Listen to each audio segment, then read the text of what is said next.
मैं doctor Mohammad Rehan, department of commerce, governor college Ranchi. आज मैं आप लोगों को अकाउंट्स का ऑब्जेक्टिव क्वेश्चन लिखा रहा हूँ, क्लास 11th का। और ये चैप्टर का नाम है recording of business transactions, books of ordinal entry यानी जर्नल। ठीक है, आप सभी स्टूडेंट कॉपी खोलिए और लिखना स्टार्ट कीजिए और समझना भी स्टार्ट कीजिए। ठीक है, पहले डेट लिखिए। सबसे पहले डेट वाइज लिखिए, है ना, डेट के साथ लिखना जरूरी है। तो पहला लिखिए डेट। आज का डेट क्या है? आज का डेट है 24, है ना, 24 अप्रैल हो गया ये आज। ठीक है, 22। सब्जेक्ट क्या है? अकाउंट्स। सब्जेक्ट है अकाउंट्स और ये 11th क्लास का है। एग्जाम आप लोग का बहुत नजदीक है, इसकी तैयारी कीजिए। और टॉपिक, किस टॉपिक आज आप स्टडी करेंगे और उसका ऑब्जेक्टिव बनेंगे है रिकॉर्डिंग, है ना, रिकॉर्डिंग ऑफ बिजनेस ट्रांजेक्शंस। ठीक है, इसको बुक्स ऑफ ओरिजिनल एंट्री भी कहते हैं। Books of original original entry भी कहते हैं। और जर्नल, चलिए journal, books of original entry, journal. तो कल भी मैंने आपको बताया था, बहुत ही अच्छा बात आप समझे भी होंगे। तो एक क्वेश्चन है, ये ध्यान दीजिएगा। थोड़ा सा एक चीज समझाना चाहते थे। इस डायग्राम को देखिएगा आप लोग। गर्मी तो बहुत है भाई, पंखा चलाना जरूरी है। ठीक है, चलिए मैं एक डायग्राम बना, अच्छा यहाँ पर कुछ और लिख दे रहा हूँ।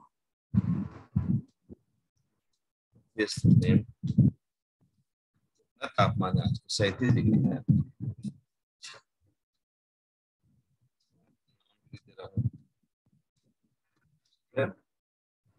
नंबर भी लिख दे रहा हूँ।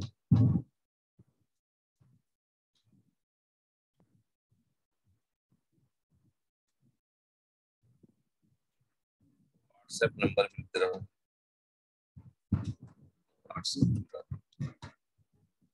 7321961289। ठीक है, एक चीज मैं समझा रहा हूँ, एक अकाउंट बना के आपको दिखा रहा हूँ। ठीक है, अब आपको बताना, जैसे मान लो कि ये देखिए, कौन इससे ऑब्जेक्टिव क्वेश्चन पूछ सकता है? इस डायग्राम से ऑब्जेक्टिव क्वेश्चन आपसे पूछेगा।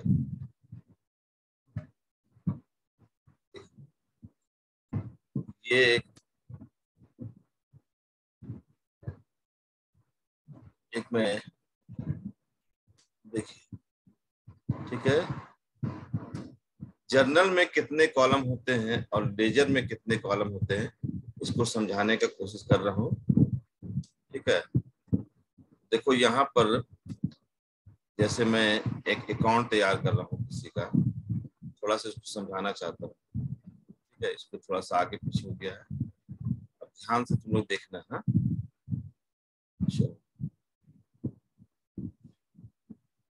ये हो गया आपका डेट कॉलम, ये आपका हो गया पर्टिकुलर कॉलम।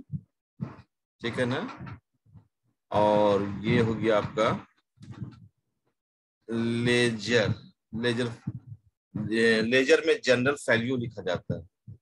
ठीक है ना, और यहाँ पर एक इससे ऑब्जेक्टिव क्वेश्चन पूछ सकता है, ऐसा नहीं है, इसीलिए मैं डायग्राम के साथ बनाना चाह रहा हूँ। ठीक है ना, तो इस डायग्राम में जैसे मान लो पहले लिखा हो, जैसे मैं बना रहा हूँ कैश अकाउंट, सपोज दैट एक कैश अकाउंट, कैश अकाउंट हो गया, अकाउंट हो गया।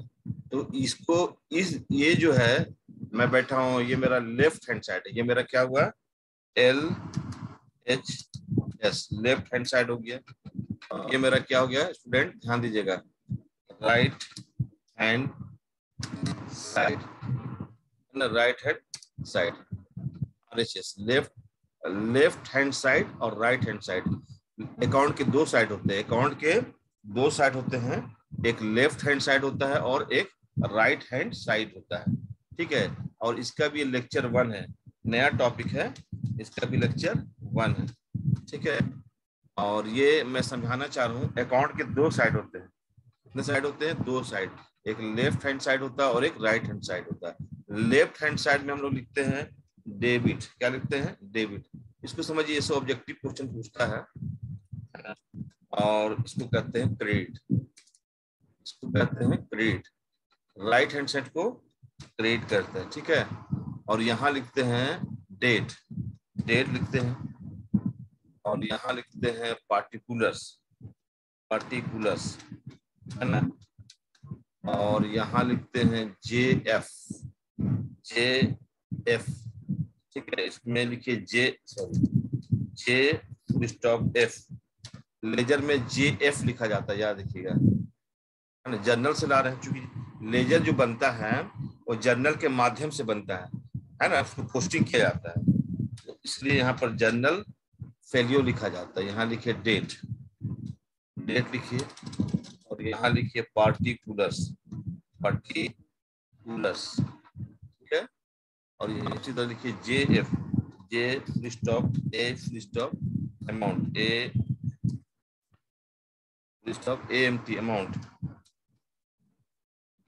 तो यहाँ पर पूरा नहीं आ रहा है, मैं शॉर्ट में लिख दे रहा हूँ AMT, समझ गए ना, AMT अमाउंट, अमाउंट हो गया। तो देखिए एक चीज समझिए, एक अकाउंट है, इस अकाउंट, इस डायग्राम से आप समझिए, इस डायग्राम में सबसे पहले तो आप ईयर लिखिए, मान लीजिए जैसे कि सबसे पहला 2022 लिख दीजिए, एक मिनट, 2022, है ना। और यहाँ भी लिख दीजिए 2022, ठीक है। यहाँ लिखिए डेट बाय डेट, जो जर्नल को इसमें पोस्टिंग करते हैं, ठीक है। जर्नल को लेजर में पोस्टिंग करोगे तो अकाउंट जो बना रहे हो कैश अकाउंट, अब कैश अकाउंट डेबिट हुआ या क्रेडिट हुआ, इस बात को ध्यान में रखकर पोस्टिंग किया जाता है ना। टॉपिक है रिकॉर्डिंग ऑफ बिजनेस ट्रांजेक्शन, थोड़ा सा आगे बढ़ गए हैं, लेकिन कुछ ऑब्जेक्टिव आ गया था तो मैंने चला इस पर बात करूं। कुछ स्टूडेंट बोले कि सर इसको भी थोड़ा समझा दीजिएगा, है ना। तो बाद में एक क्वेश्चन आ गया था, अकाउंट के डेबिट साइड को क्रेडिट साइड को क्या कहते हैं, इसीलिए मैंने ये डायग्राम बनाया। ये एक लेजर है, और जर्नल का जो फॉर्मेट आता है उसको भी मैं थोड़ा बना देता हूँ, ठीक है ना। जर्नल में 5 कॉलम होते हैं, ठीक है। ऐसा जर्नल में कितने कॉलम होते हैं, कोई क्वेश्चन कर सकता है तो आप बता दीजिएगा। आप लोग ने कहा था कि सर बता दीजिए कॉलम किसके, ठीक है। तो आप यहाँ पर देखिए, ऐसा पहला कॉलम डेट का होता है, उसके बाद ये जर्नल का कॉलम हुआ, एक पार्टिकुलर्स कॉलम होता है, ठीक है। उसके बाद होता है JF, LF, यहाँ LF लिखते हैं, ठीक है, LF लिखते हैं। और यहाँ पर अमाउंट डेबिट और अमाउंट क्रेडिट होता है, ठीक है। इस तरह से जर्नल में कितने कॉलम हो गए, how many columns journal, 5 columns. आप नाम बता दीजिए, आप इससे भी ऑब्जेक्टिव आ सकता है ना। तो इस डायग्राम को देखिए, इससे क्वेश्चन ऑब्जेक्टिव आ सकता है, ठीक है। आप सबसे पहले यहाँ पर लिखिए इन दी बुक्स ऑफ, ऐसे बनता है। यहाँ पर तो हो गया लेजर, इसका हेडिंग हो गया लेजर, लेजर बना रहे हैं, ये लेजर का हो गया, और ये जर्नल का हो गया। तो हम लोग लिखते हैं इन दी बुक्स ऑफ, जिसके बुक्स में बना रहे हैं उसका नाम लिख दीजिए, और यहाँ लिख दीजिए जर्नल, है ना, JOURNAL, जर्नल एंट्री बना रहे हैं। पहला कॉलम इसमें होता है डेट का, याद रखिएगा डेट का। और यहाँ पर लिखते हैं हम लोग पार्टिकुलर्स, क्या लिखोगे बाबू, पार्टिकुलर्स, ठीक है। ध्यान से उतारो, चलो पार्टिकुलर्स, और यहाँ लिखो LF, ठीक है। और यहाँ लिखो अमाउंट, यहाँ लिखो अमाउंट। तो इस तरह देखो, है ना। और ये जो हुआ एक डेबिट कॉलम हुआ, ये डेबिट हुआ, डेबिट, और ये हो गया क्रेडिट, ठीक है। तो इस तरह से जर्नल में हाउ मेनी कॉलम्स, जर्नल में 5 कॉलम्स होते हैं, और लेजर के अंतर्गत किसी भी अकाउंट में कितना कॉलम होता है, 8 कॉलम। एक कॉलम पहले मैं लिख दे रहा हूँ, फर्स्ट कॉलम, ये पहला कॉलम है, ठीक है। और ये दूसरा कॉलम है ना, और ये तीसरा कॉलम है, और ये चौथा कॉलम, समझा? ये कितना कॉलम है बाबू? चौथा। डेबिट में 4 कॉलम, क्रेडिट में भी देखिए, इसका पहला एक कॉलम हुआ, और इसका दूसरा कॉलम हुआ, और इसका तीसरा कॉलम हुआ, और इसका चौथा कॉलम हुआ। इस तरह से आप क्या देख रहे हो, उस अकाउंट का दो साइड होगा, अकाउंट के दो साइड में एक लेफ्ट हैंड साइड हुआ और एक right hand side. Left hand side में डेबिट लिखते हैं और राइट हैंड साइड में क्रेडिट लिखते हैं। ये भी कॉन्सेप्ट क्लियर हो गया। इसमें इसमें डेबिट साइड में 4 कॉलम होते हैं और क्रेडिट साइड में 4 कॉलम होते हैं, कुल मिलाकर 8 कॉलम होते हैं। जर्नल में 5 कॉलम्स होते हैं। कॉलम नंबर 1 देखिए, ये हो गया, है ना, कॉलम नंबर 1 हो गया, और ये कॉलम नंबर 2 हो गया, और ये कॉलम नंबर 3 हो गया, और कॉलम नंबर 4 हो गया, और कॉलम नंबर 5 हो गया। इस तरह से आप देखें यहाँ पर हाउ मेनी कॉलम्स, 5 कॉलम्स। इससे क्वेश्चन पूछ सकता है, जैसे एक क्वेश्चन है, सुनिए, अब आपको डायग्राम से ही एक क्वेश्चन पूछती है, तो चलिए क्वेश्चन बनाया जाए। क्वेश्चन यही है कि पहला, मतलब ये लेक्चर 1 है, दूसरा टॉपिक्स है रिकॉर्डिंग ऑफ बिजनेस ट्रांजेक्शंस। और इससे पहले इसमें एक क्वेश्चन है कि the left hand side of an account known as, known,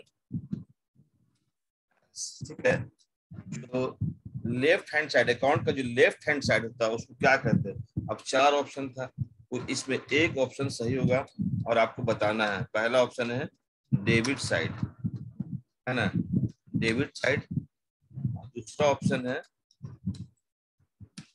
credit side, दूसरा ऑप्शन है क्रेडिट साइड, और तीसरा ऑप्शन जो है इनकम साइड, इनकम साइड, और चौथा जो ऑप्शन है एक्सपेंडिचर साइड, है ना, एक्सपेंडिचर साइड। अब देखो, इसमें से कोई एक ऑप्शन सही है। कौन सा ऑप्शन सही है? तो आपका सामने डायग्राम मैंने बना दिया है, ठीक है, डायग्राम को देखो।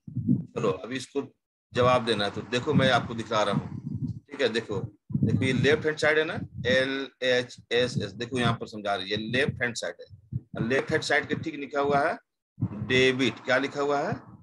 डेबिट, है ना, DR फुल स्टॉप, डेबिट को शॉर्ट में DR डॉट, है ना।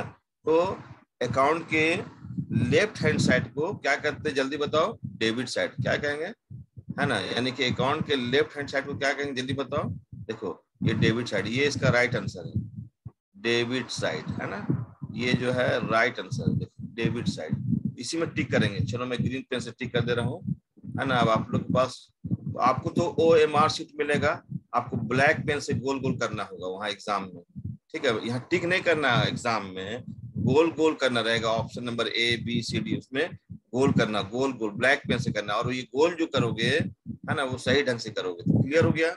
अब इसी तरह से, है ना, अब मैं इसी से इसको मैं मिटा दे रहा हूँ, है ना, समझ में आ गया बात? अब मैं आपसे दूसरा क्वेश्चन कर रहा हूँ, ध्यान दीजिएगा। इसी से दूसरा क्वेश्चन जो है, सुनिएगा, the right hand side of an account, है ना, इज कॉल्ड, इज कॉल्ड, ठीक है, क्या कहते हैं? तो चलिए ऑप्शन सुनिएगा। ये ऑप्शन है, ये ऑप्शन में है डेबिट साइड, डेबिट की प्रिंटिंग मिस्टेक, डेबिट साइड, हाँ, ठीक है। और दूसरा को क्या कहते हैं?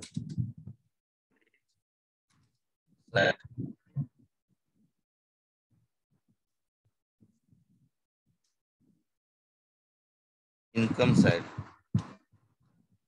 Income side, expenditure side. चलिए अब आपको बताना है, तो आपके सामने डायग्राम मैंने बता दिया है, आप उस डायग्राम को देखिए। अब इसको ढूंढिए, इसका आंसर इसको ढूंढिए। यहाँ पर देखिए ये एक लेजर है, ये अकाउंट हुआ ना, कैश अकाउंट है। इस अकाउंट का दो साइड होता है, एक लेफ्ट हैंड साइड होता है और एक राइट हैंड साइड। देखिए राइट हैंड साइड हो गया है ना, राइट हैंड साइड। देखिए मैं यहाँ पर फोकस कर रहा हूँ, तो मैं गोल गोल घुमा रहा हूँ। हाँ, ये राइट हैंड साइड। और राइट हैंड साइड देखो नीचे क्या लिखा हुआ है, क्रेडिट। क्या लिखा हुआ है स्टूडेंट? क्रेडिट। तो इसका आंसर कहाँ होगा? यहाँ क्या क्वेश्चन में लिखा, the right hand side of an account. Account का जो राइट हैंड साइड होता है उसको क्या कहते हैं? देखो यहाँ क्या लिखा, क्रेडिट। इसका आंसर क्या होगा जल्दी बताओ? क्रेडिट साइड होगा। देखो ये वाला साइड होगा, ये इसका राइट आंसर। चलो मैं यहाँ पर अब हरा पेन से टिक कर दे रहा हूँ, ठीक है। चलो इसका आंसर होगा क्रेडिट साइड। समझ में आया? नहीं समझ में आया? ठीक है, तो इसको लिख लिया। चलो अब इसको भी मैं मिटाना चाहता हूँ, लिख लो जल्दी से, है ना। क्रेडिट साइड कहते हैं, है ना। और तो चलिए ये भी मैं मिटा दे रहा हूँ। और बहुत सा भी ऑब्जेक्टिव आएगा, आपसे क्वेश्चन पूछ देगा, how many columns journal. Question ऐसा पूछ सकता है कि जर्नल में कितने कॉलम होते हैं, हाउ मेनी कॉलम्स, ऐसा CLOUMN, how many columns in journal. ठीक है, तो आप क्या उत्तर दोगे, ये क्वेश्चन है। अब ऑप्शन है, पहला 1, दूसरा 3, फिर है 8, फिर है 5। तो 5 है ना, 5। इसमें से कोई एक ऑप्शन सही होगा। तो अब आपको देखिए, मैं आपको समझाता हूँ यहाँ से। तो ये जर्नल है, जर्नल में पहला कॉलम हुआ, ये दूसरा कॉलम हुआ, ये तीसरा कॉलम हुआ, ये चौथा कॉलम हुआ और ये पांचवा कॉलम हुआ। इस तरह जनरल में कितने कॉलम होते हैं? 5 कॉलम। इसका राइट आंसर क्या होगा? इसका राइट आंसर होगा ये, है ना। समझा ना? कोई प्रॉब्लम है? समझा कि नहीं समझा? ठीक है, चलिए अब मैं आप लोगों को कुछ बताना चाहता हूँ, ध्यान से सुनिएगा। आप जर्नल एंट्री का तो रूल आप जानते ही होंगे, रूल्स ऑफ जर्नलाइजिंग। ठीक है, डेबिट किसको करना है और डेबिट किसको करना है और किसको क्रेडिट करना है, इससे भी आपको क्वेश्चन ऑलवेज पूछता है, फिर इन दी ब्लैंक्स है। ठीक है, तो मैं आपको उसी से रिलेटेड क्वेश्चन पूछना चाह रहा हूँ। एक क्वेश्चन है आपका, ध्यान दीजिएगा। चलिए एक क्वेश्चन है, ध्यान दीजिएगा। डबल एंट्री सिस्टम का क्या मतलब? What is the meaning of double entry system? इस डबल एंट्री सिस्टम का क्या मीनिंग है ना? डबल एंट्री सिस्टम का क्या मतलब है, क्वेश्चन हुआ ये तो तीसरा क्वेश्चन था ना। चौथा क्वेश्चन बनाइए, 4 नंबर कॉलम। थोड़ा कभी कभी लिखने में मिस्टेक हो जाए तो करेक्शन कर लीजिएगा। जैसे double double double entry system जो है, double entry system means what, means what. पहला है, क्या होता है इसका मतलब आपको बताना है। ठीक है, entry entry in two real accounts, real accounts हो गया।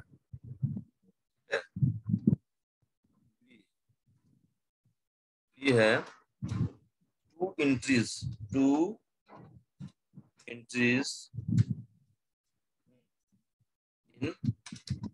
One set of books. ये हो गया, इसका ऑप्शन है, इसको लिखिए option. Entry of two aspects, two aspects of every transactions, है ना। ट्रांजेक्शंस, ये हो गया। और डी जो ऑप्शन है वो है रिकॉर्डिंग ऑफ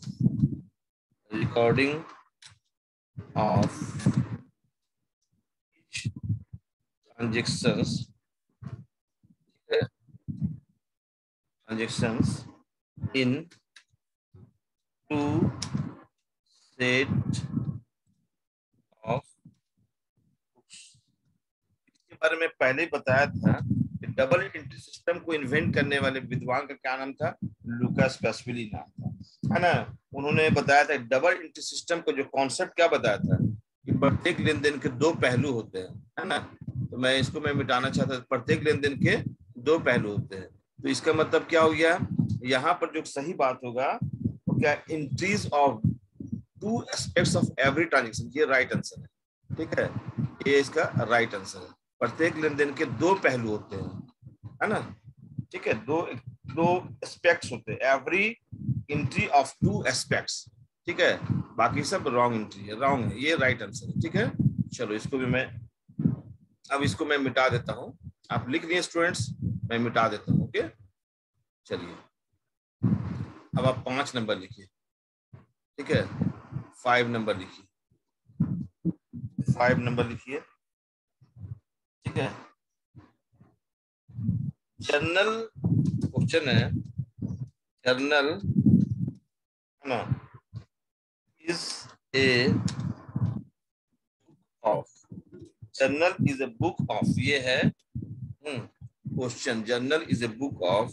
अब यहाँ आपका ऑप्शन है, पहला है ओरिजिनल इंटीरियर,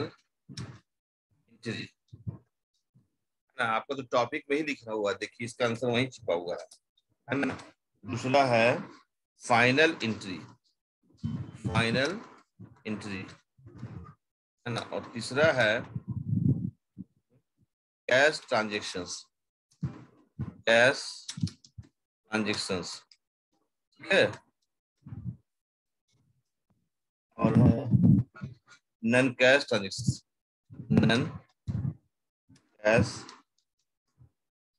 ट्रांजेक्शंस, ठीक है, ये है। Journal is a book of, क्या बताया था, तो देखो यहाँ पर इसका आंसर कहाँ छिपा हुआ, देखो मैं दिखाता हूँ थोड़ा, देखो ये टॉपिक है ना, transactions, recording of business transactions, ना books of original entry dash journal, journal is a book of original entry, देखो यहाँ है ना, ये राइट आंसर है, ओरिजिनल एंट्री होगा, ठीक है ना, इसका राइट, यही राइट आंसर है, इसको टिक करो, चलो टिक करो। अब वहाँ एग्जाम में ऐसा एरर नहीं बनाना, वहाँ क्या करना, गोल गोल, जो ऑप्शन सही रहेगा उसको गोल गोल करना, ठीक है, समझा कि नहीं समझा, है ना। चलो नेक्स्ट क्वेश्चन लिखना तुम लोग। अब मैं इसको मिटा दे रहा हूँ, इस डायग्राम को मिटा रहा हूँ, इसको मिटा दे रहा हूँ, समझ में आ गया इस डायग्राम के माध्यम से। चलिए इसको मिटा देते हैं, क्योंकि और भी समझाना है डायग्राम बना के, इसलिए मिटा दे रहे। आप तो नोट कर लिए होंगे, बहुत देरी तक मैंने छोड़ा, है ना, ठीक है, इसको मिटा देते हैं। 5 नंबर हो गया था, है ना, ये 5 ही नंबर थे ना क्वेश्चन, 5 नंबर, ठीक, 5 नंबर। अब लिखिए आप 6 नंबर, 6 नंबर सीरियल नंबर 6 रहेगा, ठीक है, इसको मिटा देते हैं।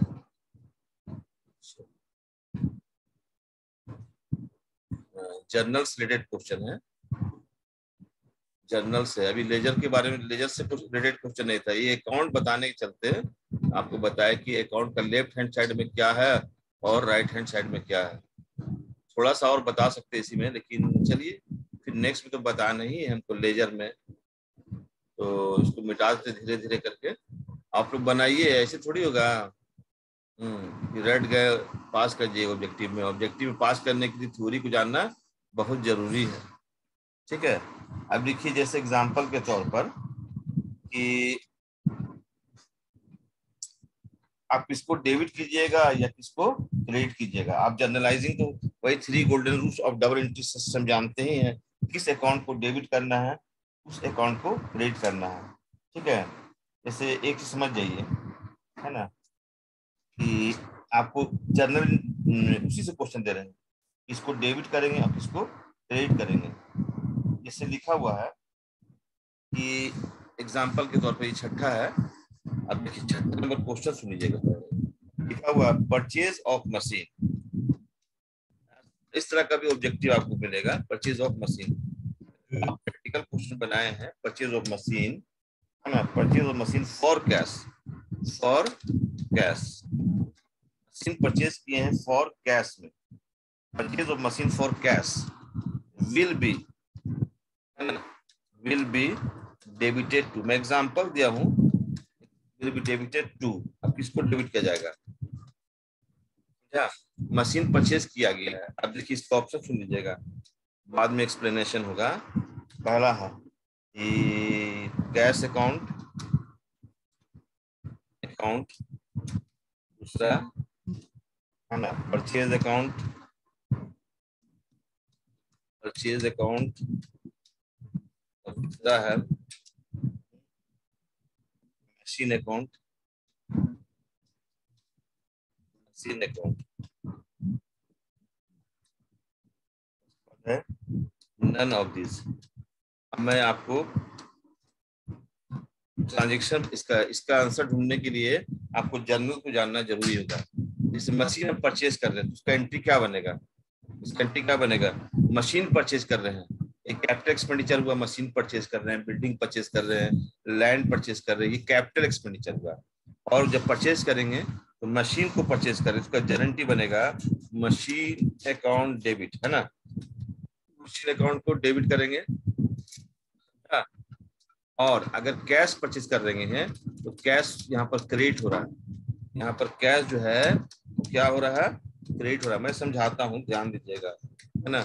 और इसका हो जाएगा being, being machine, machine purchase for cash, purchase for cash. Narration हो गया, नरेशन मतलब संक्षेप में समझाना उपयुक्त बातों को। अब यहाँ पर एक डेबिट कॉलम में अमाउंट लिख दीजिए। जैसे मान लीजिए कि अमाउंट है 50,000, एग्जाम्पल के तौर पर मैंने 50,000 लिख दिए, और एक को डेबिट करेंगे सिमिलर अमाउंट से आपका क्रेडिट। क्योंकि अब आपको मैं समझाना चाहता हूं कि मशीन को डेबिट क्यों किए और कैश को क्रेडिट क्यों किए। मशीन आ रहा है, मशीन रियल अकाउंट है, मशीन एक एसेट्स है और वो रियल अकाउंट है। रियल अकाउंट का पहला नियम के अनुसार, रियल अकाउंट का पहला नियम के अनुसार, है ना, इसको डेबिट किया गया है। रियल अकाउंट का पहला नियम के अनुसार इसको डेबिट किया गया। ये देखिए ध्यान दीजिएगा, ये मैं इसको यहाँ से मशीन को डेबिट क्यों किए, पहला नियम, पहला नियम क्या बताता है, जल्दी बताओ स्टूडेंट, पहला नियम क्या बताता है, पहला नियम बताता है debit what comes in, real account का पहला रूल कहता है debit what comes in. Machine जब परचेज करेंगे तो मशीन मेरे पास आएगा, तो जब उसके अनुसार मशीन को डेबिट करना है। और रियल अकाउंट का दूसरा रूल कहता है क्रेडिट व्हाट गोज आउट, क्या कहता है, क्या कहता है बोलो, रियल अकाउंट का दूसरा रूल क्या कहता है, credit what goes out, credit what goes out कहता है। तो ये जो है, ये दूसरा नियम के अनुसार, उसका जो रियल अकाउंट का दूसरा नियम है उसके अनुसार जो है उसको क्या किया, जल्दी बताओ, क्रेडिट किया, समझा। तो आप डेबिट क्यों कर रहे हो, R1 R2 से बना, रियल अकाउंट का पहला नियम, रियल अकाउंट का दूसरा नियम, ये भी समझा दिया आपको कि आप डेबिट क्यों कर रहे हैं। आपको तो मालूम है कि डबल एंट्री सिस्टम एक साइंटिफिक रूल है, सिस्टम है, और जर्नल एंट्री में डेबिट और क्रेडिट का जो कॉन्सेप्ट होता है वो एक सर्टेन रूल से बनता है ना। और 3 golden rules of double entry system आप जानते हैं, बनाए भी हैं, है ना, पिछला लेक्चर में मैंने बताया था। आज उसी को मैं थोड़ा सा ये भी समझाना चाह रहा हूँ कि आप क्यों डेबिट कर रहे हैं, क्यों क्रेडिट कर रहे हैं, उसका कॉन्सेप्ट है। आपको इससे ऑब्जेक्टिव क्वेश्चन मिल सकता है। तो आप मशीन अकाउंट को डेबिट कर रहे हो, है ना, और कैश अकाउंट को सिमिलर अमाउंट से क्रेडिट कर रहे हो। मैं यहाँ लिख दे रहा हूँ डेबिट और क्रेडिट, आप कंफ्यूज हो जाओगे ना। यहाँ पर मैं लिख दे रहा हूँ डेबिट और यहाँ लिख दे रहा हूँ क्रेडिट। आप समझो आप डेबिट क्यों कर रहे हो और क्रेडिट क्यों कर रहे हो। तो मशीन को हम डेबिट किए, रियल अकाउंट का पहला रूल कहता है डेबिट व्हाट कम्स इन और क्रेडिट व्हाट गोज आउट। अब आपका क्वेश्चन है कि सर आप कैसे बोलते हो कि रियल अकाउंट है कि पर्सनल अकाउंट है कि नॉमिनल अकाउंट। उसका रूल लिखा हुआ है कि एसेट जो होता है वो रियल अकाउंट से रिलेटेड, रियल अकाउंट जो है वो एसेट से रिलेटेड होता है, ठीक है नहीं। अब उसमें मशीन क्या है, एसेट्स है, लैंड एसेट्स है, बिल्डिंग एसेट्स है, फर्नीचर एसेट्स है, और ये फिक्स्ड एसेट्स है ना। अब कैश भी आपका, कैश भी एसेट्स है और ये करंट एसेट्स है, ठीक है। तो मशीन आ रहा है, डेबिट व्हाट कम्स इन, और कैश जा रहा, क्रेडिट वार्ड गोज आउट, उस रियल अकाउंट के रूल के अनुसार इसका मैंने जनरेटिव बनाया। अब मेरा सवाल था आपसे, ऑब्जेक्टिव क्वेश्चन पूछ सकता है विच इस यहाँ लिखा है purchase of machine for cash will be debited to, अब किसको डेबिट करोगे? क्या यहाँ देखो, यहाँ डेबिट बोलता है डेबिटेड टू, यहाँ पर अब देखो यहाँ डेबिट किसको किया जा रहा है, देखो मशीन अकाउंट को डेबिट किया, देख रहे हैं ना, मशीन अकाउंट को डेबिट किया जा रहा है। देखो अब वहां एग्जाम में आपसे क्या पूछे तो मालूम नहीं, लेकिन आपको एक एग्जाम्पल मैं सिखा दे रहा हूँ बनाने का तरीका। तो ये देखिए डेबिट हो रहा है, तो यहाँ पर डेबिट कौन होगा, तो कौन होगा इसका राइट आंसर, कैश तो नहीं होगा, परचेज नहीं होगा, मशीन अकाउंट हो जाएगा, है ना। क्या होगा जल्दी बताओ, कौन अकाउंट होगा जी यहाँ पर, मशीन अकाउंट हो जाएगा, है ना। समझ में आ रहा बात ना, कौन अकाउंट होगा, मशीन अकाउंट, ठीक है। तो इसका राइट आंसर क्या होगा, अगर इसी क्वेश्चन में आपसे, और ये इसको मैं देखिए टिक कर दे रहा हूँ, चलो ठीक है, अब एग्जाम में आपको गोल करना है, अगर इसी क्वेश्चन बोलता है which account purchase of machine for cash will be credit to, किसको क्रेडिट करता है, क्रेडिट वर्ड लिखता है, तब इसका उत्तर क्या होता है, कैश होता है। तो आपको ध्यान देना, डेबिट किसको, डेबिट लिखा या क्रेडिटेड लिखा है, डेबिटेड होगा तो मशीन अकाउंट, और क्रेडिटेड होगा तो क्या होगा जल्दी बताओ, कैश अकाउंट। और कॉन्सेप्ट क्लियर हो गया यहाँ तक, कोई प्रॉब्लम नहीं है। अब मैं मिटा देता हूँ इसको, ठीक है, चलिए इसको मैं मिटा दिया, इसको मिटा दिया, ठीक है। अब नेक्स्ट में आइए, ठीक है, एक चीज और बताना चाहता हूँ, ठीक है, चलिए अब मैं आपको समझाना चाहता हूँ इसी से रिलेटेड। परचेज दो तरह का होता है, कैश परचेज और क्रेडिट परचेज होता है।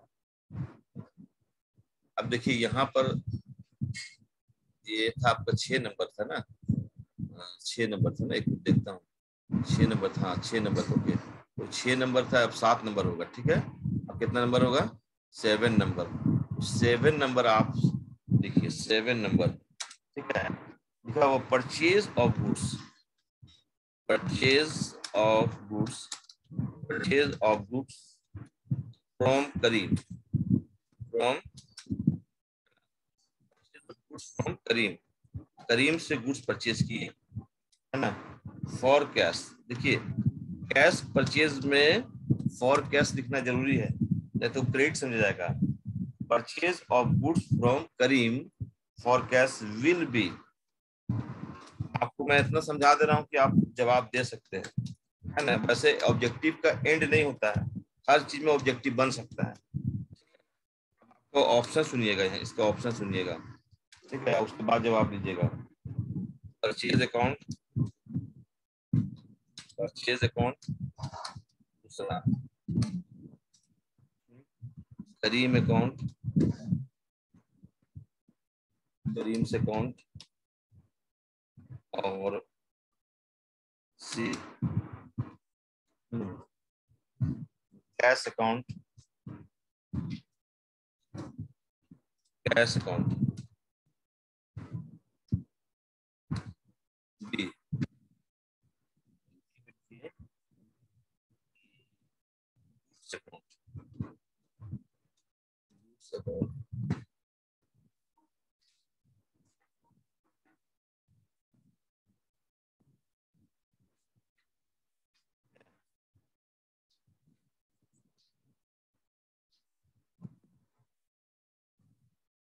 तो देखिए इस क्वेश्चन में ऐसा है कि अब आप इसका जनरेटिव बना लीजिए, आप गुड्स परचेज कर रहे हैं करीम से, कैश में परचेज कर रहे हैं, कैश परचेज हो गया, तो कैश परचेज में क्या एंट्री बनता है, तो चलिए मैं आपको समझाना चाहता हूँ, इसका जनरल एंट्री पहले मैं बना देता हूँ। गुड्स परचेज किए कैश में, तो गुड्स आया हमारे पास, है ना, तो गुड्स आ रहा है, कम सीन हो रहा है ना, अच्छा, और गुड्स का नाम भी नहीं लिखा हुआ है, ठीक है, और उसके बदले में हमारे पास कैश चला जा रहा है, तो यहाँ पर गुड्स भी लिख सकते हैं और परचेज भी लिख सकते हैं, ज्यादा बेटर है परचेज लिखना है, क्योंकि परचेज अकाउंट लिखिए, यहाँ पर आप लिखिए परचेज अकाउंट, गुड्स अकाउंट नहीं लिखिए, आप बनाइए परचेज अकाउंट, परचेज अकाउंट बनाइएगा, हाँ, तो परचेज अकाउंट लिख दीजिए यहाँ पर, ठीक है, और टू, ठीक है, कैश,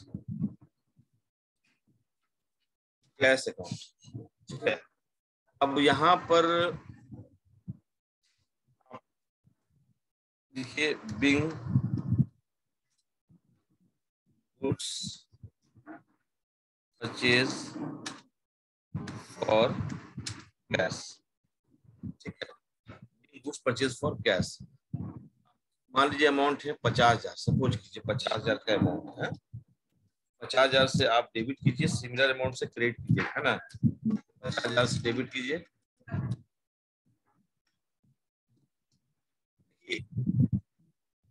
ये खर्च की दृष्टिकोण से ये नॉमिनल अकाउंट है। खर्च कर रहे हैं, परचेज कर रहे हैं, मतलब खर्चा हो रहा है। आप गुड्स परचेज कर रहे हो, बुक्स परचेज कर रहे हो, है ना। तो एक रेवेन्यू एक्सपेंडिचर होता है और एक कैपिटल एक्सपेंडिचर होता है ना। तो आप अगर डेली बेसिस के डेली वर्क के लिए गुड्स परचेज कर रहे हो तो रेवेन्यू एक्सपेंडिचर हो रहा है। आप परचेज कर रहे हो बिल्डिंग तो कैपिटल एक्सपेंडिचर हो रहा है। परचेज कर रहे हो मशीन तो कैपिटल, क्यों लॉन्ग टर्म इन्वेस्टमेंट है। और छोटा छोटा पेन खरीदे, कॉपी खरीदे, है ना, कुछ टिफिन बॉक्स खरीदे, स्केल खरीदे, ये परचेज हुआ, ये एक्सपेंडिचर हुआ, ये रेवेन्यू एक्सपेंडिचर हुआ, है ना। तो आपको देखना रेवेन्यू एक्सपेंडिचर और कैपिटल एक्सपेंडिचर, है ना। जैसे एग्जांपल में ये जो मशीन परचेज किए थे कैपिटल एक्सपेंडिचर हुआ था, बट यहाँ पर हमारा ये रेवेन्यू एक्सपेंडिचर है। तो इसको जो मैं परचेज को डेबिट किया हूँ, उसका जो कॉज है नॉमिनल अकाउंट का पहला नियम। हेलो स्टूडेंट्स, नॉमिनल अकाउंट का पहला नियम याद रखिएगा। ये नॉमिनल अकाउंट का पहला नियम के अनुसार हम उसको क्या की, जल्दी बताओ, डेबिट की। क्या था नॉमिनल अकाउंट में? एक्सपेंसेस को डेबिट करो, कल बताया थे ना। एक्सपेंसेस को क्या करो, डेबिट करो। और यहाँ पर यहाँ क्या हो गया, रियल अकाउंट का दूसरा नियम। रियल अकाउंट का दूसरा नियम, कैश कौन है, कैश एक एसेट्स है और ये एक रियल अकाउंट है। ये जो है, अब देखिए यहाँ पर ये है रियल अकाउंट, यहाँ एरो बनाना डिफिकल्ट हो गया, ठीक है। ये हो गया तुम्हारा, इसको डेबिट कर रहे हो, किसको क्रेडिट कर रहे हो। क्यों डेबिट कर रहे हो, क्यों क्रेडिट कर रहे हो, समझा दिया। क्योंकि ये एक्सपेंसेस के दृष्टिकोण से परचेज को डेबिट करेंगे। नॉमिनल अकाउंट का रूल कहता है जितने भी एक्सपेंसेस है, चाहे वो कैपिटल एक्सपेंडिचर हो या रेवेन्यू एक्सपेंडिचर हो, उसको डेबिट करो। रियल अकाउंट का दूसरा नियम कहता है credit what goes out, cash जो चला जाता है उसको क्रेडिट करो। तो तुम जब गुड्स परचेज करोगे तो गुड्स तो तुम्हारे पास जरूर आएगा, बदले में तुम्हारे पास कैश चला जाएगा। क्रेडिट जो क्या चीज जा रहा है, कैश जा रहा है, तो जो भी जाएगा उसको क्रेडिट व्हाट गोज आउट। अगर जो चीज आपके पास चला जाता है उसको क्रेडिट कीजिए। तो क्रेडिट रियल अकाउंट के दूसरा नियम के अनुसार कैश को क्रेडिट किया गया। अब सवाल आइए, इस क्वेश्चन में क्या पूछा, इस क्वेश्चन में क्या पूछा, purchase of goods from Karim for cash will be credited. Goods purchase किए करीम से, तो किसको क्रेडिट करोगे, क्रेडिट पूछ रहा है, डेबिट नहीं। तो ये ध्यान में रखना एग्जाम में, ये डेबिट पूछता है या क्रेडिट पूछता है। देखो यहाँ पर ये देख रहा है ना, ये डेबिट पूछता है या क्रेडिट पूछता है, तो तुमको ध्यान रखना होगा। यहाँ परचेज अकाउंट है, करीम अकाउंट है, कैश अकाउंट है, गुड्स अकाउंट, तो किसको यहाँ पर किसको क्रेडिट कर रहे हो, इसको। यहाँ देखो, ये देखो यहाँ टू कैश अकाउंट, कैश को क्रेडिट कर रहे हो, है ना। तो कैश को जो क्रेडिट कर रहे हो तो इसका आंसर क्या होगा, ये कैश अकाउंट होगा, राइट आंसर, है ना। समझे ना। अगर क्वेश्चन में लिखता है डेबिटेड, डेबिटेड के अनुसार यहाँ पर क्या परचेज है, तब परचेज में टिक करता है। तुमको ध्यान देना है कि इसमें क्या पूछ रहा है, किसको डेबिट कर रहा है, किसको क्रेडिट करना है। या क्रेडिट लिखा है तो क्रेडिट में तो कैश है, इसको क्या करेंगे, कैश को क्रेडिट कर देंगे। यानी कि राइट आंसर क्या होगा, जल्दी बताओ, cash account. Concept clear, no problem. चलो ठीक है, ओके। अब मैं आपको इसको मिटाता हूं। अब 8 नंबर आप लिखेंगे, है ना। इसको डेबिट करना, किसको क्रेडिट करना बहुत ज्यादा जरूरी है ना। चलिए अब मैं इसको मिटा देता हूँ, ठीक है। ठीक है, अब यहाँ लिखिए आप कि कल इससे बहुत सारा क्वेश्चन पूछेगा। जैसे क्वेश्चन नंबर 7 था ना, 8 कीजिए, 8 8 ठीक है। 8 नंबर में है journal, JOURNAL, journal records, journal records the transactions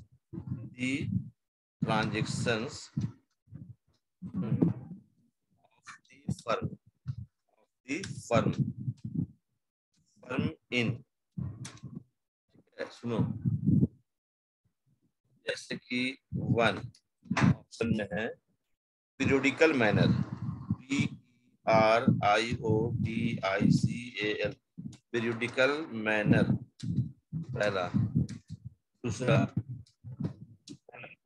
analytical manner, LYTICAL, analytical manner.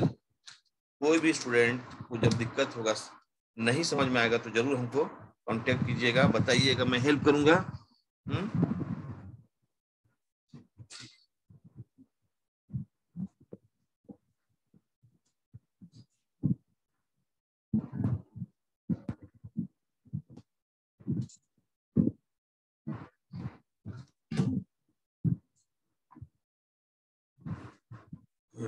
ठीक है।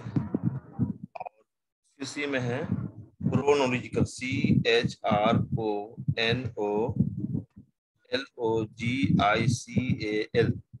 क्रोनोलॉजिकल मैनर,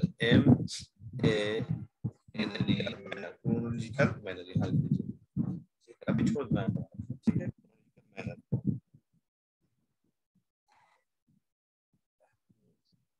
गर्मी है, तापमान अभी 38 डिग्री हुआ, अभी मैं मेजर पारा भी देख रहा हूँ, अभी 38 डिग्री तापमान हो गया। हम चलिए और लिखिए फिर आप समराइज मैनर, समराइज मैनर। तो अब इसमें से कोई एक, देखिए ये मैं समझाता हूँ, जो जनरली बनता है ना, वो डेट बाई, जैसे जनवरी 1 हुआ, तो जनवरी यहाँ पर लिखना होगा, है ना, इसमें लिखना होगा जनवरी 1, JN फुल स्टॉप 1। अब जैसे ये जनवरी 5 को हुआ, तो जनवरी 5 लिखिए। गलत हो गया, ये हो गया डे बाय डे, किस डेट को ट्रांजेक्शन हुआ, तो जनवरी 1 को ये ट्रांजेक्शन हुआ, जनवरी 5 को ये हुआ, जनवरी 6 को ये हुआ, जनवरी 7 को ये हुआ, है ना। तो इसको periodical manner, analytical manner, summarise manner नहीं कहते, इसको कहते हैं क्रोनोलॉजिकल ऑर्डर, क्रोनोलॉजिकल मैनर के अंतर्गत लिखते हैं। डे बाय, जिस डेट को ट्रांजेक्शन हुआ, है ना, तो जैसे 3-3 महीना में रिकॉर्ड नहीं कर रहे हैं, आपका जिस डे हुआ उसी को रिकॉर्ड कर रहे हैं। जनवरी 1 हुआ तो जनवरी 1 लिखेंगे, जनवरी 5 है तो जनवरी 5 लिखेंगे, जनवरी 10 है, बोले 1 के बाद 5 आया, फिर हुआ 10, तो 20 वाला नहीं लिखेंगे, पहले 10 लिखेंगे, है ना। 24 को ट्रांजेक्शन हो, जो पहले जो हुआ वही लिखना है। तो इसका आंसर क्या होगा, जल्दी बताओ, क्या आंसर होगा जी? हाँ देखो, इसका आंसर होगा ये क्रोनोलॉजिकल मैनर। ठीक है, क्या होगा देखो, क्रोनोलॉजिकल मैनर। इसको अब टिक करो, चलो टिक करो। ये हो गया 3 नंबर।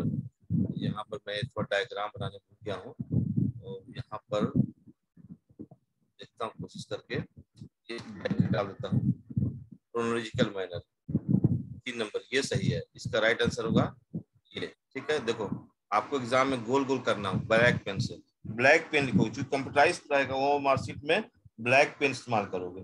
दूसरा सुनो, ठीक है, देखो एक है सवाल कि ड्राइंग से रिलेटेड है, चलिए मैं क्वेश्चन कर रहा हूँ, इसको मैं मिटा दे रहा हूँ। अब 9 नंबर लिखिएगा, देखिए इसको समझा रहे क्वेश्चन है 9 नंबर, ध्यान दीजिएगा। 9 नंबर क्वेश्चन में लिखा है, क्वेश्चन है इफ 2 और मोर ट्रांजेक्शंस, समझा, transactions of the same nature, same nature are generalise,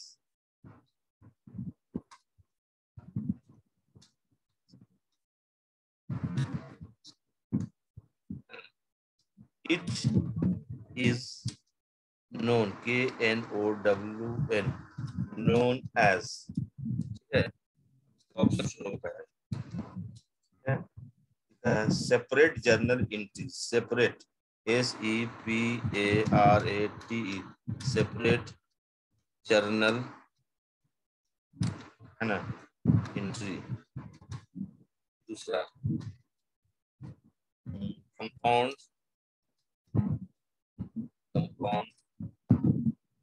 journal entry.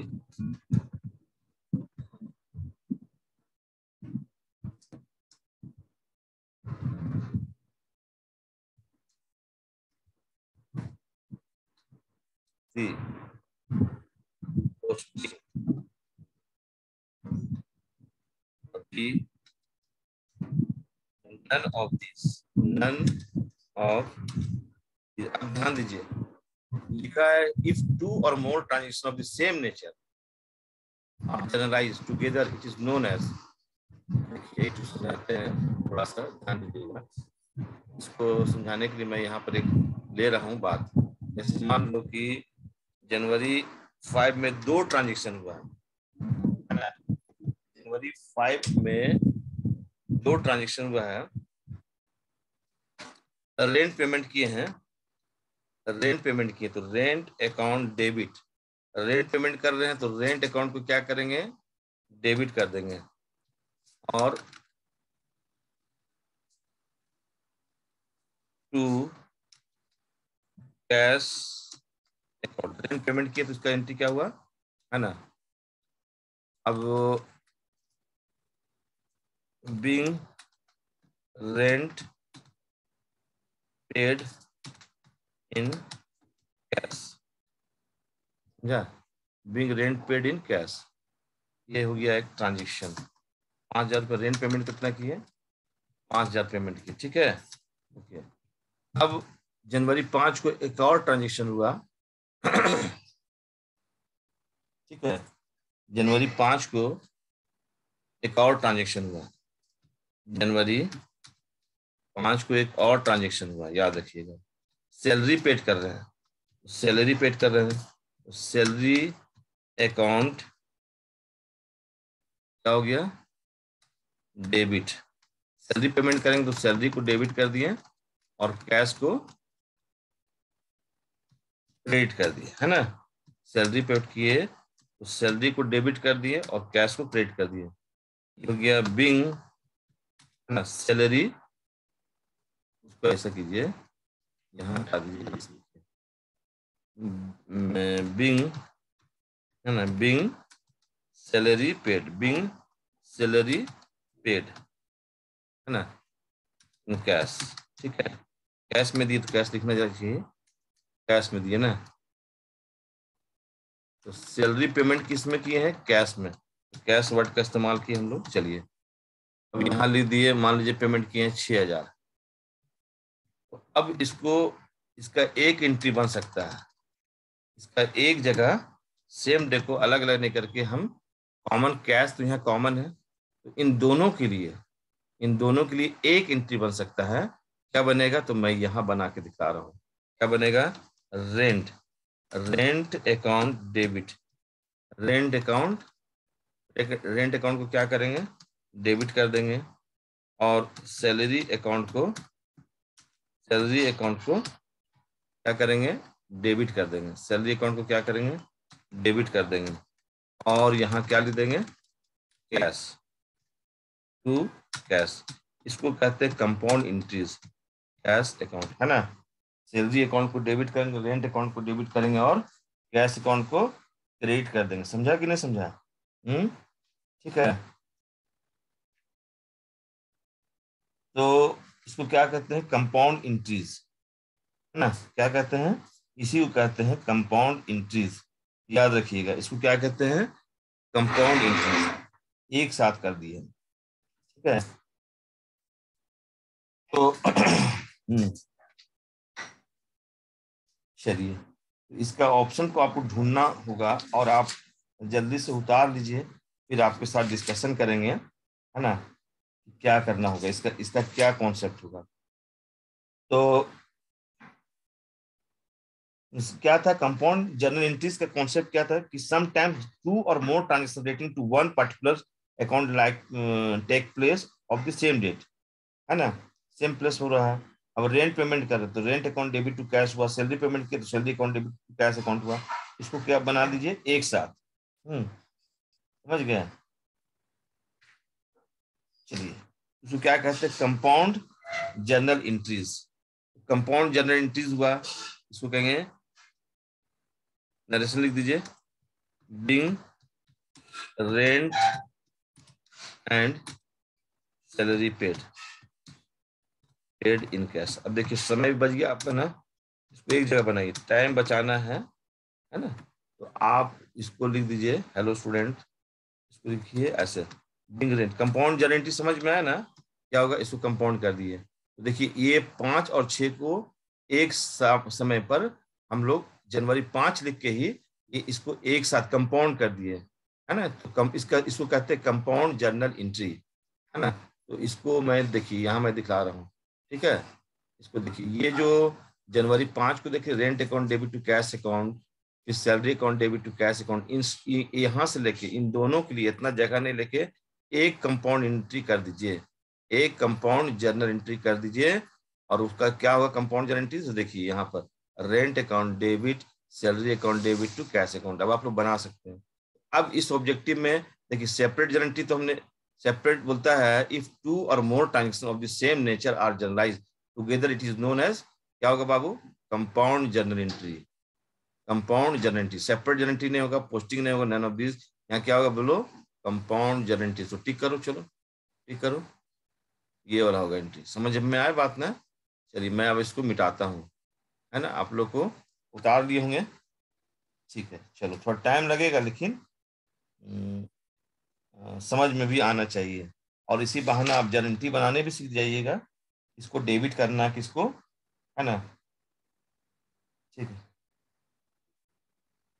ठीक है। चलिए नेक्स्ट में मैं आपको बताऊंगा डिस्काउंट से रिलेटेड क्वेश्चन देता हूँ, ठीक है। इसको मैं मिटा दे रहा हूँ टोटल, ठीक है। ओके, कोई प्रॉब्लम नहीं ना, मिटा दे रहा हूँ, ठीक है। चलो अब पूरा मैं मिटा दे रहा हूँ। इसको डेबिट काहे कर रहे हैं, किसको क्रेडिट काहे कर रहे हैं, समझ में आ रहा है आप लोग को। देखिए डिस्काउंट जो है, डिस्काउंट से रिलेटेड कुछ ऑब्जेक्टिव पूछा जा सकता है एग्जाम में, तो आपको जानना जरूरी है डिस्काउंट के बारे में। डिस्काउंट का मतलब छूट होता है कि रिबेट होता है, ठीक है। चलिए तो डिस्काउंट को समझा रहे हैं, ये इसको मिटाइए, बोर्ड गंदा हो रहा है। चलिए स्टूडेंट्स, अभी मैं आपको समझाना चाह रहा हूँ डिस्काउंट, डिस्काउंट को समझाना चाह रहा हूँ। डिस्काउंट क्या होता है, डिस्काउंट दो तरह का होता है। डिस्काउंट ऑफ टू टाइप्स, यहाँ टॉपिक में लिख रहा हूँ डिस्काउंट क्या, इस रिलेटेड क्वेश्चन है डिस्काउंट। डिस्काउंट, डिस्काउंट है ना, टॉपिक हो गया। तो डिस्काउंट जो है वो टू टाइप्स का होता है, याद रखिएगा। डिस्काउंट कितने टाइप का होता है, टू टाइप्स का होता है। Discount of two types, discount, discount of two types. Discount कितने टाइप्स का होता है जल्दी बताओ, हाँ, टू टाइप्स का होता है ना। एक को क्या कहते हैं, डिस्काउंट टू टाइप्स का होता है। एक को क्या कहते हैं, तो याद रखोगे, इसे भी ऑब्जेक्टिव आ जाएगा ना। एक ट्रेड डिस्काउंट, व्यापारिक बट्टा, व्यापारिक छूट, ट्रेड डिस्काउंट, ठीक है, ठीक है। और एक है कैश डिस्काउंट, है ना। तो एक मिनट में बोल, मैं पढ़ा रहा था, मैं बात करके बात में, ठीक है। एक ट्रेड डिस्काउंट है और एक कैश डिस्काउंट, अब समझ में आ गया बात। अब ट्रेड डिस्काउंट क्या होता है, सुनिए थोड़ा सा सुनिए, ट्रेड डिस्काउंट क्या होता है। ट्रेड डिस्काउंट मतलब व्यापारिक छूट, व्यापारिक बट्टा। इस डिस्काउंट, ट्रेड डिस्काउंट के बारे में समझा रहे हैं कि ट्रेड डिस्काउंट को क्लियर कर रहे हैं। This discount is allowed by wholesaler और manufacturer to the retailer at a fixed percentage on the listed price of goods. मैं लिख ही दे रहा हूँ, आप कंफ्यूज हो जाओगे कि सर क्या बोल रहे हैं, भूल जाओगे। ट्रेड डिस्काउंट किसको कहते हैं, छोटा सा मैं लिख दे रहा हूँ, एक आध दो लाइन। ट्रेड डिस्काउंट किसको कहते हैं, ठीक है। चलो ट्रेड डिस्काउंट जो है, तो ट्रेड डिस्काउंट किसको कहते हैं उसको लिखो जल्दी से, है ना। दिस डिस्काउंट, है ना, क्या लिखोगे स्टूडेंट, ठीक है। चलो ट्रेड डिस्काउंट को मैं लिख रहा हूँ यहाँ पर, इसको कुछ एक आध दो लाइन लिख लो, है ना। This discount, this discount is allowed, is allowed, is allowed by wholesaler, by wholesaler, HWHOLESALER, wholesaler और मैन्युफैक्चरर, मैन्युफैक्चरर, ठीक है। manufacturer to the retailer at a fixed percentage on the listed price of goods, है ना। तो trade discount जो है वो wholesaler जो है मैन्युफैक्चरर को देता है ना। This discount is allowed by wholesaler देता है या मैन्युफैक्चरर देता है। किसको देता है? रिटेलर को एक सर्टेन परसेंटेज से, है ना, on the listed price of the goods, ठीक है। और ये कब दिया जाता है? सवाल ये उठता है, ये कब दिया जाता है, ठीक है। चलिए मैं इसको दूसरा पैराग्राफ में समझाना चाहता हूँ। ये कब दिया जाता है? When goods are purchase. लिखो, ये गुड्स जब कब दिया जाता है ट्रेड डिस्काउंट? तो it is allowed when goods are purchase in bulk, large quantity में, है ना। It is allowed it is it is allowed it is allowed it is allowed when goods are purchased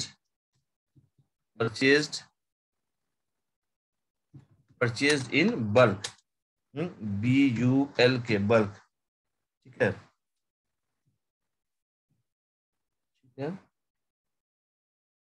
या large quantity, QUANTITY, quantity. This discount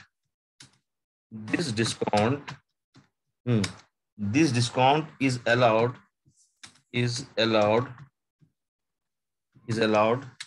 on both credit as well as cash transactions। मतलब दोनों ही अवस्था में दिया जाता है, cash transaction हो, credit transaction, ठीक है। Since it is related to the purchase and not to the payment।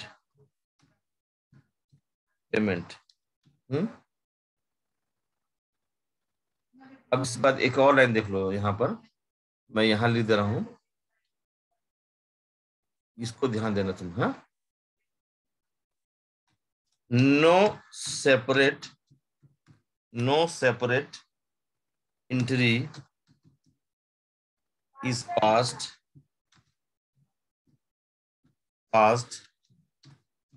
for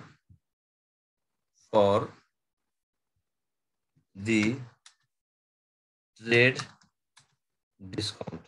ध्यान से पढ़िए, आपसे ऑब्जेक्टिव हम पूछेंगे। as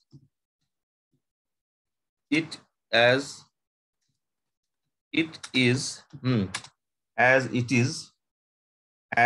is लिखिए, deducted, as it is deducted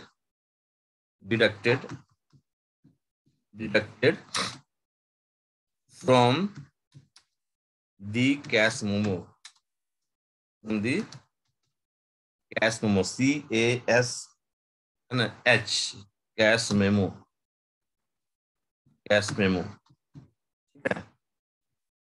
अब इसको मैं एग्जांपल के तौर समझा रहा हूँ, इस ट्रेड डिस्काउंट को समझाने के लिए। फॉर एग्जांपल लो, एग्जांपल है, फॉर एग्जांपल, ठीक है, फॉर एग्जांपल, है ना। If A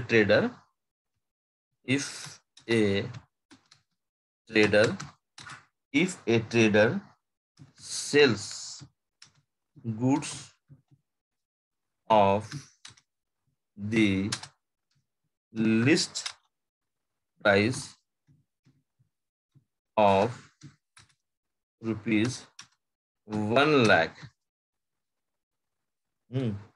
at 20% trade discount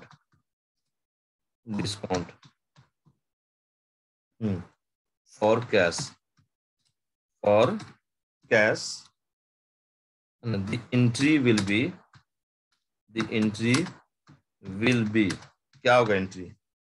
ठीक है, आप सुनो, अगर ट्रेडर जो है उसका लिस्ट प्राइस है 1 लाख रुपया और ट्रेडर जो है सेल करता है ना 20% ट्रेड डिस्काउंट फॉर कैश, है ना, तो ये पहला बात है। जैसा मैंने आपको बताया कि ट्रेड डिस्काउंट जो होता है वो कौन देता है? होलसेलर देता है। किसको देता है? रिटेलर को, है ना। ये कब दिया जाता है? कि आप जब लार्ज क्वांटिटी में गुड्स परचेज करते हो तो ट्रेड डिस्काउंट दिया जाता है। एक बात ये हो गया। लिखा है this discount is allowed on both credit as well as cash transaction. Trade discount जो है वो कैश ट्रांजेक्शन में भी दिया जाता है और क्रेडिट ट्रांजेक्शन में भी दिया जाता है। Since it is related to the purchase not the payment, purchase पर दिया जाता है ना। ठीक है, ये भी बात है। उसके बाद आप देखा कि no separate entity, so no separate entry is passed for the trade discount as it is deducted from the cash memo. इसके लिए कोई अलग से गारंटीज नहीं पास किया जाता है, यानी कि जर्नल एंट्री में ट्रेड डिस्काउंट का कोई इसके लिए अलग से कोई गारंटी नहीं बनाया जाता। सीधा बात, इसको सीधे कैश मेमो से घटा देते। उसी को समझाने के लिए देखो यहाँ पर एक एग्जाम्पल ले रहे हैं। देखो ये एग्जाम्पल है। जैसे एग्जाम्पल यही है कि एक ट्रेडर है जो सेल किया 1 लाख रुपया का गुड्स, लेकिन 20% ट्रेड डिस्काउंट दे रहा है। इसका एंट्री क्या होगा? तो सीधे आप पहले ट्रेड डिस्काउंट निकालो, है ना। ट्रेड डिस्काउंट का अमाउंट कैसे निकालोगे? तो आपको ऐसे ट्रेड डिस्काउंट का अमाउंट निकालना होगा। कैसे होगा? तो पहले लिखो, है ना, ट्रेड डिस्काउंट का अमाउंट कैसे निकालोगे? ट्रेड डिस्काउंट का अमाउंट पहले निकाल लो तुम लोग। ठीक है, पहले लिखो यहाँ पर ऐसा लाइन खींचो, एक लाइन खींचो, चलो लिखो यहाँ पर लाइन खींचो। और जब बड़ा हो गया लाइन इसको छोटा कर दे, क्या छोटा? यहाँ लिखो तुम 1 लाख लिखो, 1 लाख लिखो। गुना का साइन दो। कितना डिस्काउंट है? 20, है ना। परसेंटेज नीचे 100 बैठा दो। अब इसको सॉल्व करोगे तो काटने तो जानते ही हो गए, है ना। तो जानते हो ना, यहाँ 2 शून्य काटो, यहाँ 2 शून्य काटो और यहाँ 2 शून्य काटो। अब देखो कितना बच रहा है। 20 को गुना करो 1000 से तो कितना आएगा? जल्दी बताओ। सॉल्व करने पर 20,000 आएगा। ये जो है तुम्हारा, और 1000 में कॉमा लगता है ये भी मालूम है। तो ट्रेड डिस्काउंट का अमाउंट 20,000 हुआ, तो ये 20,000 रुपया 1 लाख में सीधे घट जाएगा। लिस्ट प्राइस से ही घटा देना है ना। यहाँ सीधे क्या करना है कि 1 लाख रुपया, 1 लाख रुपया से माइनस कर देंगे रुपीज ट्रेड डिस्काउंट 20,000 रुपया, बराबर का साइन दीजिए और लिखिए रुपीज 80,000। ठीक है, अब देखिए यहाँ जो है, यहाँ पर आपका जो गारंटी बनेगा उसमें लिखेंगे। अब हम डिस्काउंट में सेल किए हैं और कैश सेल किए हैं तो कैश आएगा। क्या एंट्री बनेगा? कैश अकाउंट, कैश आ रहा है तो कैश को डेबिट कीजिए, कैश को क्या कीजिए? डेबिट कीजिए। और गुड्स हमारे पास चला गया, सेल कर, सेल को सेल इनकम है। नॉमिनल अकाउंट के दूसरे नियम के अनुसार सेल्स को क्रेडिट कीजिए। सेल्स कौन अकाउंट है? नॉमिनल अकाउंट है। गुड्स और कैश लेस कर दीजिए, less 10% trade discount, less 20% TD trade discount. चलो हटा दिया हो गया। अब इससे समझ में आ गया कैसे निकालते हैं ट्रेड डिस्काउंट का कॉन्सेप्ट समझाते हैं। अब आपको क्वेश्चन इससे पूछ सकता है, ठीक है ना, कि ट्रेड डिस्काउंट क्या क्वेश्चन पूछेगा। सुनिए, इस क्वेश्चन आपको दे रहे हैं, इसी इतना जो समझा है इससे एक ऑब्जेक्टिव क्वेश्चन दे रहे हैं। ठीक है, अब आप बताइएगा, ठीक है ना, बताइएगा।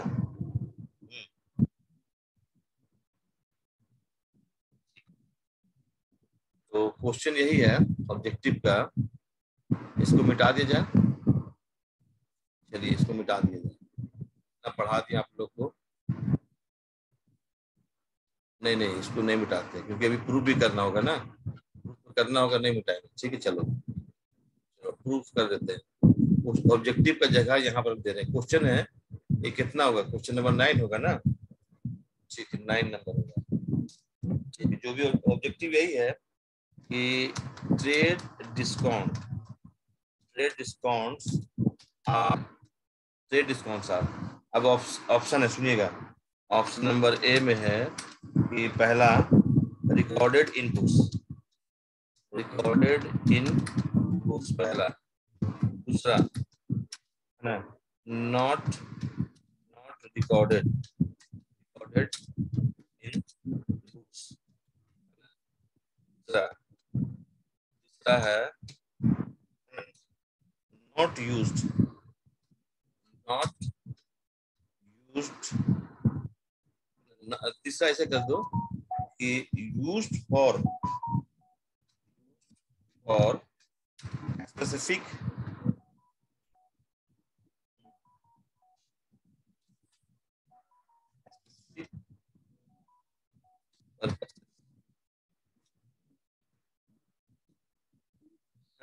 in accounting, in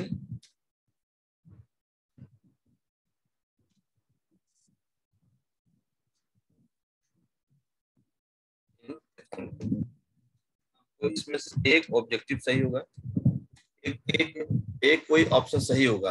अब कौन ऑप्शन, जैसे यहाँ लिखा क्या क्वेश्चन, सुनिए क्वेश्चन यही था ट्रेड डिस्काउंट्स आर, क्या होता है। पहला ऑप्शन में था recorded in books, not recorded in books, use for specific.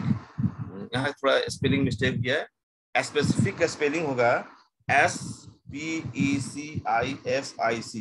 Specific यहाँ गलत हो गया। ये जो वर्ड है ना स्पेसिफिक लिखा गया है, SP छूट गया है ना, उसको करेक्शन कर लीजिए, SPE है ना, उसको मैं लिख दे रहा हूँ। चलो ठीक है, अब इसमें से इसका नॉट रिकॉर्डेड बुक्स है। देखिए यहाँ पर लिखा है no separate entries pass for trade discount, यानी बुक्स में रिकॉर्ड नहीं होता है।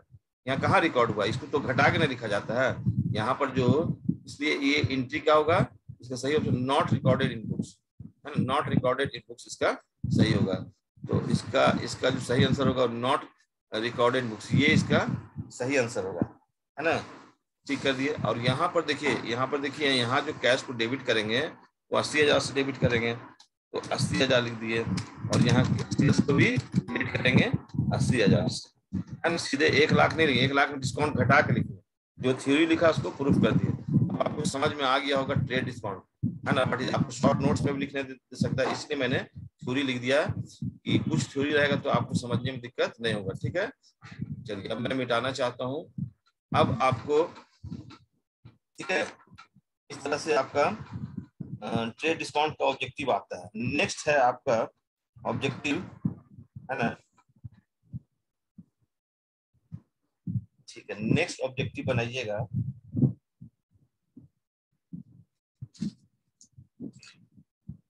जो झारखंड एकेडमिक काउंसिल 2020 में आया था, है ना। चलिए जैक में आने वाला क्वेश्चन को थोड़ा सा तो आप लोग समझाते हैं।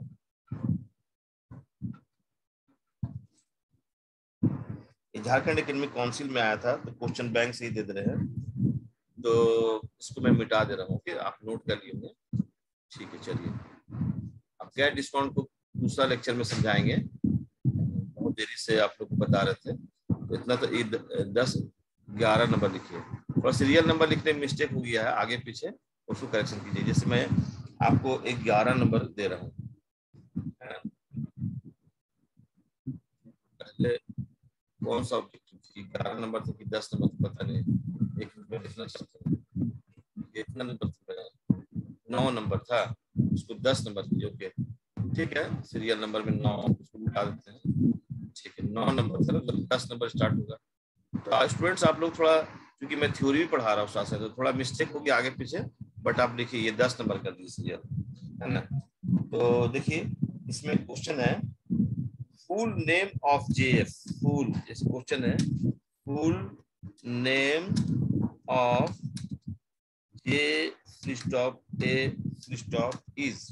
तो इसका ऑब्जेक्टिव क्या होगा? इसका है full name of J F is. तो पहला ऑब्जेक्टिव है जे, तो ऑप्शन है journal, JOURNAL, journal for you, पहला ऑप्शन। दूसरा ऑप्शन में है कि ज्वाइंट फाइल, ज्वाइंट फाइल। और तीसरा ऑप्शन में है कैश बुक, कैश बुक, है ना। और चौथा ऑप्शन में है ABCD। चौथा ऑप्शन में है none of these, none of this, none of this। तो इसमें इसका यहाँ पर ये इसके भी आएगा, नॉट टू। तो आपका जनरल फॉलियो का पूरा फुल फॉर्म क्या होगा? इसका अभी मैं पढ़ाया था शुरू में, सबसे स्टार्टिंग में बताया था। इसका जो सही आंसर होगा जनरल फॉलियो, ये आंसर होगा, ठीक है। इसका जनरल फॉलियो होगा। इसी प्रकार आपसे ऑब्जेक्टिव दे सकता है, क्या ऑब्जेक्टिव दे सकता है कि लेजर फैल्यू। आप देखिए फुल नेम, आपसे ऐसा क्वेश्चन पूछेगा, फुल पूछ सकता है ऑब्जेक्टिव, फुल नेम ऑफ, है ना, L फुल स्टॉप F, है ना, इज चार ऑप्शन में है क्या है? Ledger folio, last folio, last folio, और C नंबर में है ledger file, ledger file. B number में है आपका none of these, none of these. तो राइट आंसर होगा LF का फुल फॉर्म क्या है? Ledger failure. चलो ये भी मैं बताया था कहाँ कहाँ लिखा जाता है। क्लियर हो गया कॉन्सेप्ट? No problem. चलिए मैं मिटाता हूँ, फिर 12 नंबर ऑब्जेक्टिव डाल रहा हूँ, ठीक है। लेक्चर नंबर 1 चल रहा है, थोड़ा सा लंबा टाइम लगा है, लेकिन आप लोग जीबी बचा के रखिएगा। ठीक है, आप लोग जीबी बचा के रखिएगा क्योंकि बहुत टाइम लगता है।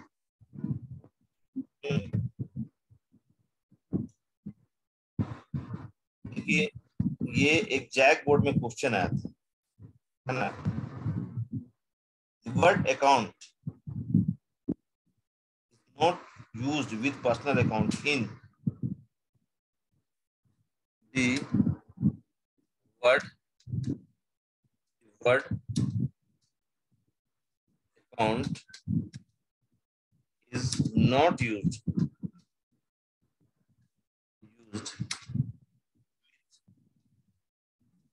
personal account, personal accounts। The word account, इसको ना थोड़ा कैपिटल लेटर में लाइए, the word, अच्छा P को भी कर लो, P कैपिटल लेटर में लाइए, और यहाँ पर A को भी कैपिटल लेटर में लिखिए। ये जो कैपिटल में, the word account is used with personal accounts, है ना, in, ठीक है। अब इसका ऑप्शन है ये, देखिए क्वेश्चन झारखंड एकेडमिक काउंसिल, है ना, 2020 में आया था, ठीक है। तो ये लिखिएगा जर्नल, ठीक है, लिखिएगा ledger, C cash book, cash book, और D लिखिएगा ट्रायल बैलेंस, ट्रायल बैलेंस। इसका जो राइट आंसर होगा, ठीक है, इसका जो राइट आंसर होगा, इसको मैं मिटा देता हूँ 11 नंबर को, ठीक है। तो ये 2020 में क्वेश्चन आया था, बहुत इंपॉर्टेंट भी है। The word account is not used with personal accounts in journal। इसका सही उत्तर होगा जर्नल में, ठीक है। समझ में आया बात ना? कहाँ है? जर्नल। तो इसको टिक कीजिए, यहाँ इसको टिक कीजिए। चलिए जर्नल है ना, ये 2020 में आया था। अब इसको मैं लिख लिए, अब 13 नंबर में बोलूंगा आपको, ठीक है।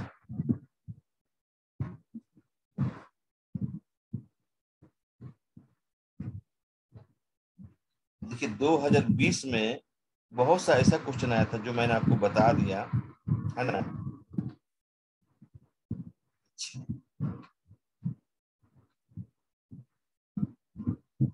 लिखा है 2019 में जो क्वेश्चन आया था, पेड पेड कैरेज, कैरेज मतलब भाड़ा, paid carriage, paid carriage charges, charges for carrying, for carrying furniture,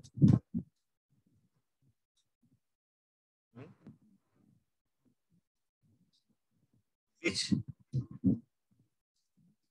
account is debited, which account is debited। ये क्वेश्चन झारखंड एकेडमिक काउंसिल 2019 में आया था, मैं लिख रहा हूँ 2019 में आया था, और उससे पहले जो मैं बताया था 2020 में आया था। तो ये लिखिए, पहला लिखिए, इसका ऑप्शन लिखिए, फर्नीचर पहला है, फर्नीचर अकाउंट, दूसरा carriage inward account, carriage inward account, ठीक है। उसके बाद लिखिए आउटवर्ड अकाउंट, कैरेज आउटवर्ड, उसके बाद लिखिए carriage on furniture, carriage on furniture,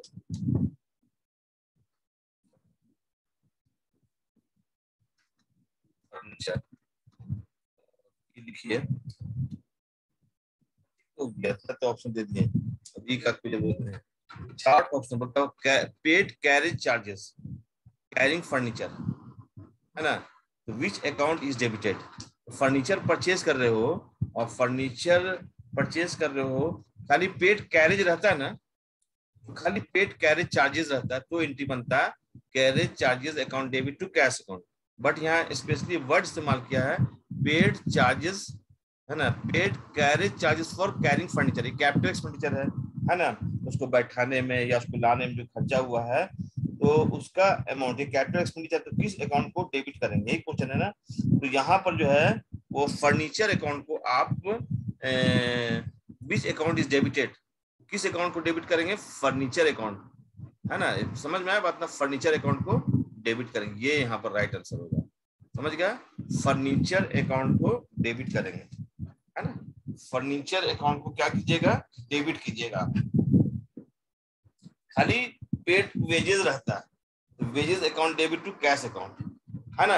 अगर क्वेश्चन में लिखता है paid wages for the construction of building, तो बिल्डिंग में वो अमाउंट ऐड हो जाता है, वो कैपिटल एक्सपेंडिचर में आ जाता है, जो आपको बाद में हम समझाएंगे अभी।